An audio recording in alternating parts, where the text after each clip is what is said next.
یا ایہا الذین آمنو، اے ایمان والو، اذا ناجیتم الرسول فقدموا بین یدی نجواکم صدقہ، اے ایمان والو، جب تم تنہائی میں پیغمبر علیہ السلام سے کوئی بات کرنا چاہو تو سرگوشی سے پہلے صدقہ دیا کرو، ذالک خیر لکم و اطہر، یہ بات تمہارے لیے بہتر ہے اور دلوں کو پاک کرنے والی ہے۔ فَإِن لَمْ تَجِدُوا، بس اگر تم اس کی سکت نہ پاؤ، فَإِنَّ اللَّهَ غَفُورٌ الرحیم، تو بے شک اللہ تعالیٰ بخشنے والا مہربان ہے۔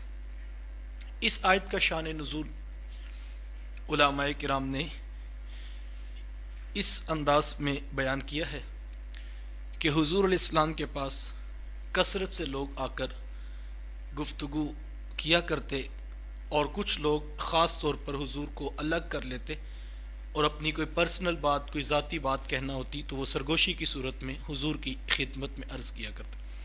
تو اس موقع پر جو ہے وہ بہت سارا ہجوم حضور کے گرد ہوتا، اور حضور تو کریمانہ اخلاق والے تھے، جب تک سائل اپنی بات تسلی سے سنا نہ لیتا، اس کی تشفی نہ ہو جاتی، میرے حضور اس کو نہ اٹھاتے، اور ایک ہجوم لگا ہوتا، پیچھے بھی لوگ بیٹھے ہوتے، ساتھ بھی بیٹھے ہوتے، کوئی دائیں میں آ کر بات سناتا، کوئی بائیں میں آ کر بات سناتا، تو یہ ایک ہجوم سا محبوب کے گرد ہوتا تھا۔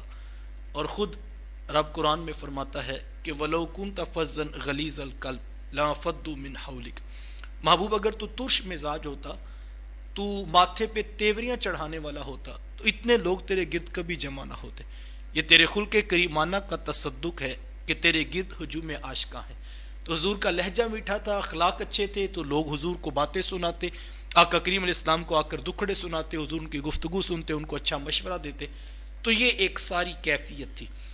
تو اللہ تعالیٰ نے آیت کریمہ نازل فرمائی، یا ایہا الذین آمنو، اے ایمان والو، اذا ناجیتم الرسول، جب تم میرے رسول کے ساتھ کوئی مشاورت کرنا چاہو، فقدموا بین یدی نجواکم صدقہ، تو اس سے پہلے تم کچھ صدقہ کر کے آئے، ذالک خیر لکم و اطہر، یہ تمہارے لیے بہتر بھی ہے اور تمہارے دلوں کو اس سے پاکیزگی بھی حاصل ہوگی۔ جب یہ آیت کریمہ نازل ہوئی تو حضرت علی المرتضیٰ رضی اللہ تعالیٰ عنہ، یہ وہ خوش قسمت صحابی رسول ہیں جنہوں نے سب سے پہلے اس آیت کے اوپر عمل کیا، اور آپ فرماتے میرے پاس 1 دینار تھا اور میں نے اس کو 10 درہم کے ساتھ تبدیل کیا، اور میں صدقہ کر کے حضور کی خدمت میں حاضر ہوا، اور میں نے 10 مسائل محبوب علیہ السلام سے پوچھے، اور ہر مسئلے کے عوض میں ایک جو ہے وہ درہم صدقہ کرتا۔ تو 10 مسائل میں نے محبوب علیہ السلام سے پوچھے اور حضور نے مجھے ارشاد فرمائے۔ اب جو غریب صحابہ تھے ان کے پاس تو درہم و دینار نہیں تھے، تو اب لوگ حضور سے مسائل پوچھنے میں توقف کرنے لگے، چونکہ پہلے صدقہ کرنا ہے اور پھر حضور کی چوکھٹ پہ آنا ہے۔ مفسرین نے لکھا کہ چند لمحات یا دن کی چند گھڑیاں اس آیت کا حکم رہا، اور صرف حضرت علی المرتضیٰ رضی اللہ تعالیٰ عنہ نے اس پر ایک مرتبہ عمل کیا، اور اللہ نے آیت کو مکمل فرمایا اور فرمایا کہ فَإِن لَمْ تَجِدُوا فَإِنَّ اللَّهَ غَفُورٌ رَحِيمٌ، بس اگر تم نہ پاؤ تو کوئی بات نہیں، اللہ بڑا بخشنے والا مہربان ہے۔ یعنی یہ کرم نوازیاں ہو گئی، اور حضرت علی المرتضیٰ رضی اللہ تعالیٰ عنہ فرماتے ہیں کہ قرآن میں ایک آیت ایسی ہے جس پر صرف میں نے عمل کیا ہے، اور میرے بعد قیامت تک کوئی اس پر عمل کرنے والا نہیں ہوگا۔ جب حکم آیا تو حضرت علی المرتضیٰ رضی اللہ تعالیٰ عنہ نے عمل کیا، اور ساتھ ہی رب نے حکم واپس اٹھا لیا۔ بلکہ جب یہ آیت نازل ہوئی تو حضرت علی المرتضیٰ رضی اللہ تعالیٰ عنہ نے ہی عمل کیا تھا۔ تو حضور علیہ السلام نے ایک دن حضرت علی المرتضیٰ رضی اللہ تعالیٰ عنہ کو پاس بلایا، تو حضور نے حضرت علی المرتضیٰ رضی اللہ تعالیٰ عنہ سے پوچھا کہ علی، رب کا حکم ہے کہ اب صدقہ دے کر تم نے مجھ سے ملاقات کرنی، تو اے علی آپ بتائیں کہ کتنا صدقہ ہے جو ہم مقرر کر دیں کہ ایک ملاقات کرنے سے پہلے اتنا صدقہ کرنا اور پھر ملاقات ہوگی، تو علی آپ بتائیں کتنا صدقہ ہونا چاہیے۔ اور حضور میں کہ میرے خیال میں 1 دینار جو ہے وہ صدقہ جو ہے وہ مختص کر دیتے ہیں۔ تو حضرت علی مرتضیٰ رضی اللہ تعالیٰ عنہ عرض کرتے ہیں کہ حضور 1 دینار تو بہت زیادہ ہے، تو لوگ اتنی سکت نہیں رکھتے ہیں، تو حضور میں کہ چلو پھر نصف دینار کر لیتے ہیں۔ تو عرض کی نہیں حضور، یہ بھی بہت زیادہ ہے، لوگ اتنی بھی سکت نہیں رکھتے ہیں۔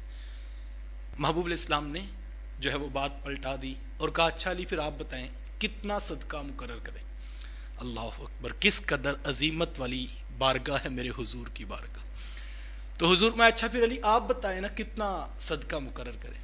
تو حضرت علی مرتضیٰ رضی اللہ تعالیٰ عنہ عرض کرتے ہیں کہ حضور میری رائے تو یہ ہے کہ ایک جو کا دانہ سونے کی مقدار اتنا صدقہ جو ہے مقرر فرما دیں.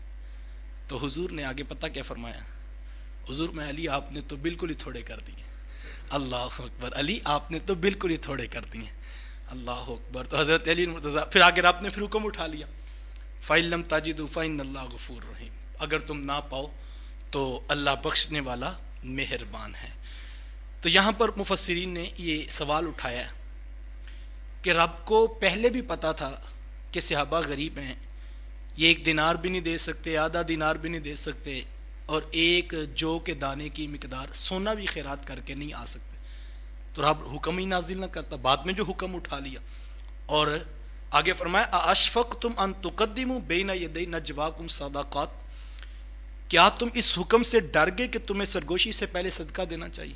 اَأَشْفَقْتُمْ، کیا تم ڈر گئے اس بات سے کہ سرگوشی کرنی ہے، مشاورت کرنی ہے تو پہلے تمہیں اللہ کی بارگاہ میں صدقہ پیش کرنا ہو.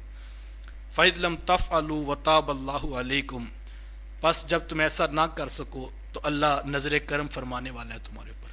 تو اللہ نے یہ حکم واپس اٹھا لیا. تو یہاں مفسرین مانتے ہیں کہ رب کو تو پہلے بھی پتا تھا، لا تبدیل لکلمات اللہ، اس کی باتیں تبدیل تو نہیں ہوتی. ایسا تو نہیں جیسے ہمیں بات میں کسی چیز کی اطلاع ملتی ہے اور ہمیں خبر ملتی ہے تو ہم اپنا فیصلہ تبدیل کرتے. تو اللہ تو ایسے ان چیزوں سے پاک ہے، اس کا علم تو قدیم ہے، اس کو کسی کے بتانے سے پتہ نہیں لگتا. اس کو پہلے بھی پتا تھا کہ صحابہ غریب ہیں. حضرت علی مرتضیٰ رضی اللہ تعالیٰ عنہ کو تو پتہ لگتا ہے کہ ایک دینار نہیں دے سکتے، آدھا دینار نہیں دے سکتے، جو کہ دانے کی مقدار کے برابر سونا. تو رب ہے، اس کے علم میں تو سب کچھ ہے. تو علماء فرماتے ہیں جب سب کچھ پہلے پتا تھا تو رب نے یہ آیت نازل کیوں کی؟ تو جواب بڑا خوبصورت دیا اہل علم نے، کہا کہ رب بتانا یہ چاہتا تھا کہ تمہاری غربت کا لحاظ رکھتے ہوئے ہم یہ حکم واپس اٹھاتے ہیں، ورنہ محبوب کی چوکھٹ کا پروٹوکول یہی ہے کہ جب بھی کوئی آئے پہلے رب کی راہ میں صدقہ کر کے آئے.